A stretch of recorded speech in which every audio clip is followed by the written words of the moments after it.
Welcome everybody to Misty's Storytime, Hailstorm. So a few years back I used to work in a factory for IBM. You probably know them, they used to make computer and electronic chips.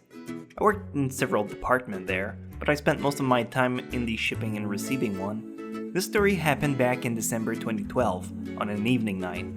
I was working the late shift, receiving trucks, sending packages, and mostly sitting around waiting for stuff to happen. It started snowing, and I know if you don't live in Canada or in Russia, you probably think, oh cool, snow, that's awesome. No, fuck that shit. Snow is great as a concept, but go spend a winter in Canada's white wonderland, and your tune's gonna change. You wake up one morning with snow in your driveway, up to your knees, and you gotta shovel your way out because you're already late to work, and snow is heavy as fuck. So you shovel, strikes after strikes, in your snow outfit because outside it's minus 1,000 degrees, but in your clothes, all this exercise is making you having a heat stroke. And after an hour worth of shoveling, the snow plows come and fills your alley once again. So no, if you ask any Canadian, we fucking hate winter as a general consensus. But back to my story, it was 7 p.m. and it started snowing. Little did I know, that snow turned into a hailstorm. If you don't know what a hailstorm is, it's like a snowstorm, but with God chugging chunks of ice instead. So I got out of work at midnight, and outside it's pitch black. Normally there's lampposts, but thanks to the hailstorm, they're now encased in a giant ice cube. So I try to reach my car in this whiteout, and when I finally find it, the whole thing is an icicle on wheels. There's 6 inches thick of ice on all sides. You could have played hockey on my car without scratching the paint. I had to find another chunk of ice to smash the handle until it thawed out enough so I could open the driver's seat.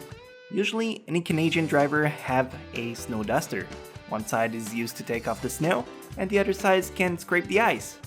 That time though, the ice was so thick, it broke my fucking scraper.